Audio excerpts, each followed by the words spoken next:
It was a hot afternoon in the city. The sun burned so bright, even the buildings looked tired.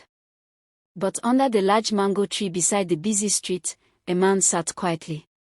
His clothes were old and torn. His feet were bare and dusty. He had a long beard and held a plastic cup that barely had a few coins inside. People passed by without looking at him. Some turned their heads. Others rolled their eyes. To them, he was just another beggar. But something about him was different. He sat with his back straight. His eyes didn't beg. They watched, quietly, calmly, like he was studying the world. Across the street, Zara Okafor stepped out of her black SUV. She wore a red designer dress and sunglasses that cost more than some people's rent. Her heels clicked on the pavement as she walked with her assistant behind her. People moved out of her way. Zara was rich. Not just by anything you want rich. She was billionaire rich. The type of rich that made people either respect her or fear her. At just 29, she owned hotels, clothing lines, and a tech company that everyone was talking about. But today, she was angry. Her latest business meeting had gone badly. Her manager failed to close a $1 million deal. And to make it worse, her boyfriend had just texted that he'd needed space. Zara hated losing. She hated weakness. She stopped walking when she saw the man under the mango tree. Something about him made her pause. "Who's that?" she asked her assistant. "Just a homeless man, madam. He's always there. Nobody important." But Zara couldn't take her eyes off him. The way he sat, the way his hands moved, he didn't look lost or broken. He looked like someone who was waiting for something. She crossed the street. "Excuse me," Zara said, standing over him. He looked up slowly. His eyes were sharp, deep, and calm. "Yes," he said simply. Zara didn't know what to say. She had expected him to stretch out his hand or ask for money. But he didn't. "Why are you sitting here?" she asked. "I like the view," he replied. "The view," she laughed.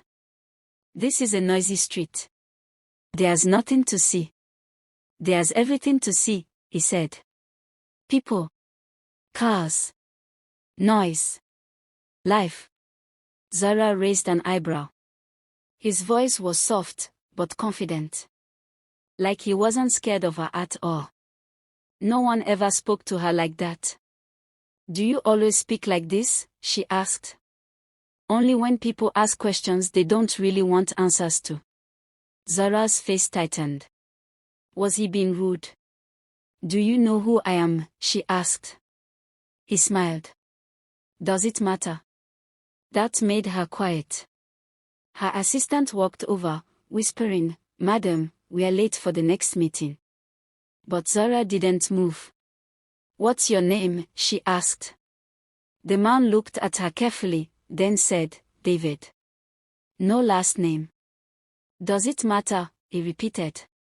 Zara looked around. People were beginning to stare.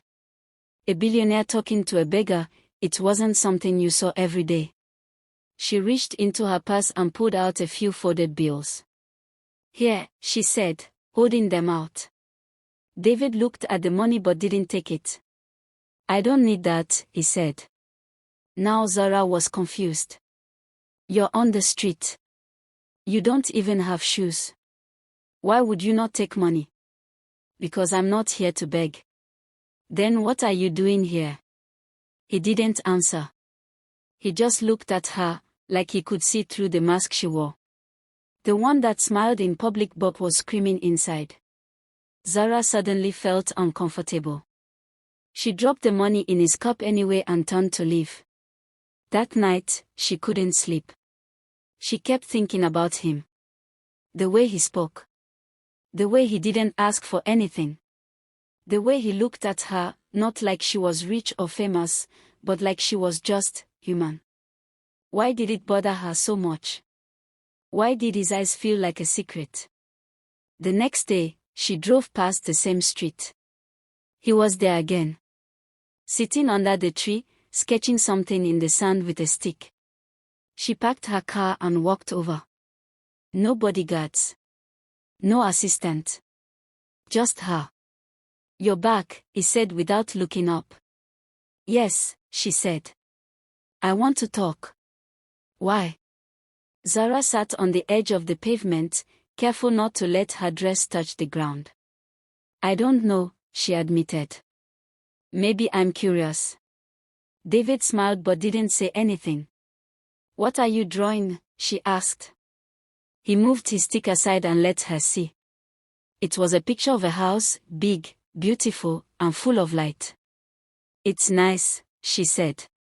"It's my home," he said softly. "At least, it was." Zara turned to him. "What happened?" He looked at her. "Let's just say, sometimes you have to lose everything to see what truly matters." There was pain in his voice. Real pain. Zara wanted to ask more, but something inside her told her not to push. They sat in silence. And for the first time in a long time, Zara felt calm. But what she didn't know, what nobody knew, was that David wasn't just a homeless man. He was the CEO of a global company. A billionaire, just like her. But he had given it all up, at least for a while, to find out what life meant without power, money, or fame.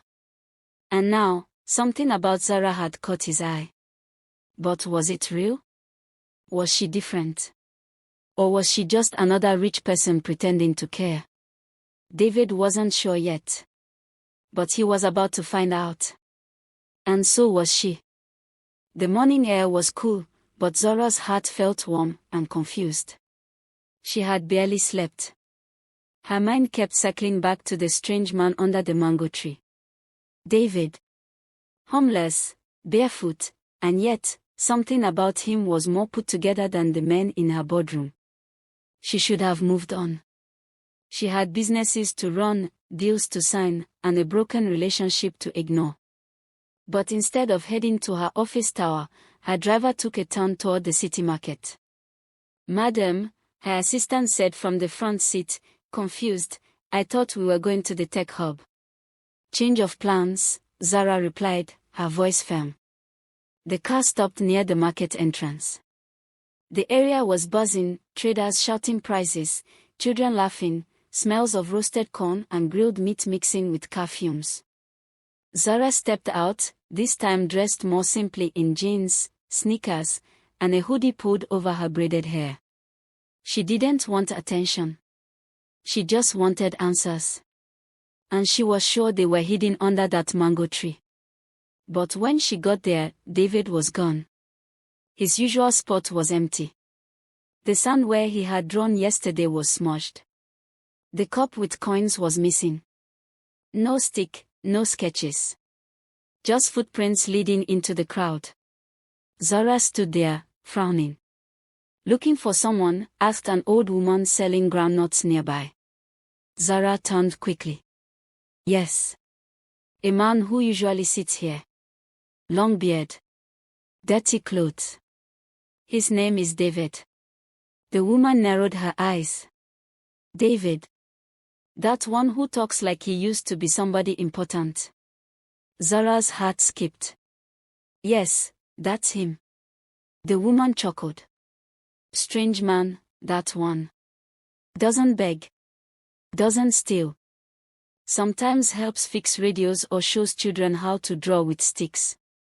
But we don't know where he goes when the sun sets. Some say he sleeps behind the old train station. Some say he just disappears." Zara listened carefully. "But you be careful," the woman added, leaning closer. "That one, he's not normal." Zara raised an eyebrow. "What do you mean?" The woman glanced around. "He acts poor, but talks like someone who once ruled a kingdom. I even saw him once, buying medicine for a child, with fresh clean notes, money no beggar should have. Then the next day, back to dirty rags." Zara felt a chill run down her spine. So, she wasn't imagining it. There was something off. Something hidden. Was David really poor? Or was this all a game? She walked deeper into the market, unsure why she was chasing a man who said almost nothing about himself. Maybe it was pride. Maybe it was the mystery. Or maybe, deep inside, she was tired of pretending too. Past the fabric stores, through the alley lined with second-hand shoes, she spotted a group of teenage boys huddled around something. As she came closer, she saw him. David. But he wasn't alone. He was helping a young boy fix a broken toy car, using a spoon, wire, and some tape. "Try it now," David said, handing it back. The boy ran a few feet away and let it go. The car rolled forward perfectly. The boys cheered. Zara stood there, stunned. This man could have been begging. Instead, he was building. David looked up and saw her. "You came back," he said. "I thought you vanished." "I do that sometimes," he replied, brushing dirt off his hands. Zara glanced at the kids. "They like you." "They don't judge," he said. "Kids don't care about money or titles. Just kindness." Zara nodded slowly, unsure what to say. No one had ever made her feel this seen. "I asked about you," she said after a pause. "People say strange things." David raised an eyebrow. "Like what?" "Like you're not really homeless. That you act poor, but you're not." David smiled slightly, his eyes teasing. "What do you think?" Zara stepped closer. "I think you're hiding something. And if I am, then I want to know why." He looked at her carefully. "People like you don't usually come looking for people like me. So why are you really here?" Zara didn't answer right away. She didn't even know how to explain it. Maybe it was how calm he made her feel. Or how real he seemed in a world full of lies. She finally said, "Maybe I'm tired of fake people. Maybe I need something real for once." David held her gaze for a long moment. Then, without warning, he stood. "Come with me," he said. "Where?" "To see something." Zara hesitated. This was crazy. She didn't even know his last name. What if he was dangerous? But something in her heart said go. She followed him through winding paths, past fruit sellers and broken walls, until they reached a quiet area near an old, abandoned train station. He pointed to a metal bench under a roof. "This is where I sleep," he said. Zara looked at the bench, then at him. "But why? You could walk, clean up, find shelter." He looked away. "Sometimes, when you have too much, you forget who you are. I lost myself once. I came here to find me again." Zara's breath caught. That she understood too well. They stood in silence, two people from different worlds, both carrying invisible weights. Then David asked, "Still think I'm just a beggar?" Zara smiled. "No. I think you're a riddle I want to solve." David chuckled softly. "Careful. Some riddles change the one who tries to solve them." And just like that, he turned and walked away, leaving Zara alone, heart racing. But she wasn't afraid. She was curious. Deeply, dangerously curious. And in that moment, she knew, this wasn't just a story about charity or kindness. This was a door opening into a world of secrets, choices, and hidden truths. And she had just stepped inside. The sky over the city turned dark too quickly that evening. Clouds gathered like an army, thick and gray. The wind picked up. Lightning flashed across the sky, and thunder roared like a lion's roar. Zara sat in her car parked across from the train station. Her heart pounded. She hadn't planned to return that night, but something about David's last words haunted her. Some riddles change the one who tries to solve them. And now, She was beginning to believe it. She looked out the window. The street lights flickered. Most people were rushing home to escape the coming storm. Except one man. David. He stood near the bench where he slept, helping an old man cover his things with plastic. Rain started falling, slowly at first, then faster, hard drops pounding the ground. David didn't run. He stayed, soaked, lifting the old man's bags and moving him under a better shelter. A few people from nearby stores also rushed to him for help. And he helped them all. In the rain, he looked like a king. Not because of riches. Not because of power. But because of presence. He didn't back others. He didn't need to. People listened to him. Respected him. Zara stepped out of a car without thinking. The rain soaked her hair, her hoodie, her jeans. But she didn't care. She walked toward him slowly. David turned, surprised. You shouldn't be here. And yet, she said, here I am. Why? I needed to see it for myself. He looked at her, water running down his face. See what? She stepped closer. Who you really are. They stood under the train station roof now, the rain surrounding them like a curtain. She looked him in the eyes, no fear, no mask. Tell me the truth, Zara whispered. Who are you really? David was quiet for a long time. The storm roared around them. And then, he spoke. I'm David Ikena Ose.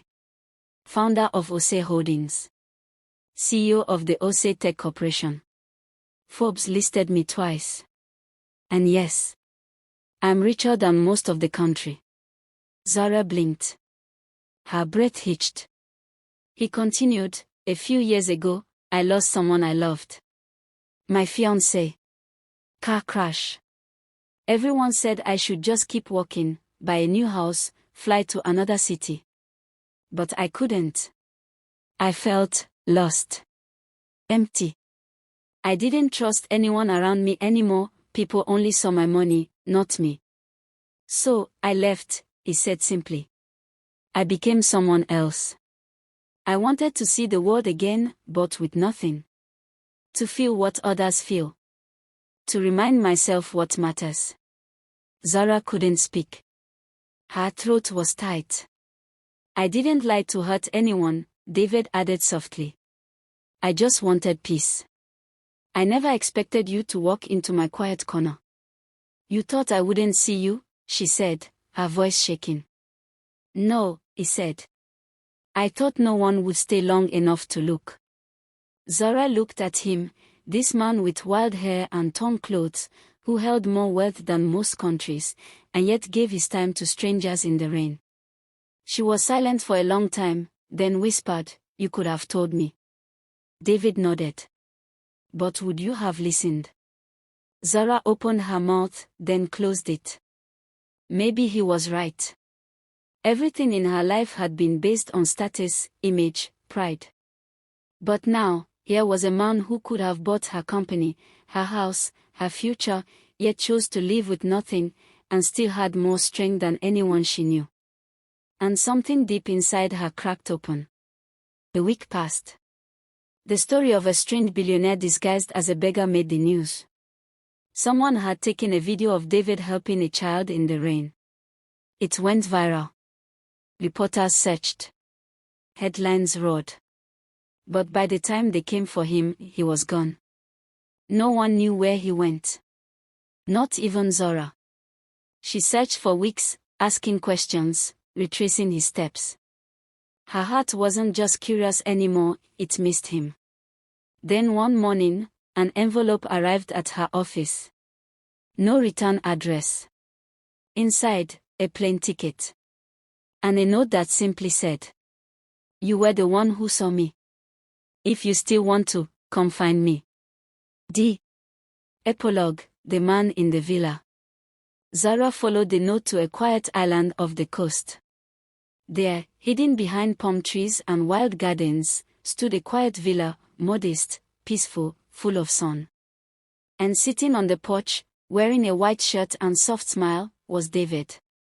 He stood when he saw her. "You came," he said. She didn't answer. She walked straight to him, placed her hand on his cheek, and whispered, "I see you." He smiled and replied, "And I choose you." No noise. No spotlight. No gold or diamonds. Just two souls who found truth in the middle of a storm. And chose each other, not for the money, not for the status, but for the peace that only real love brings.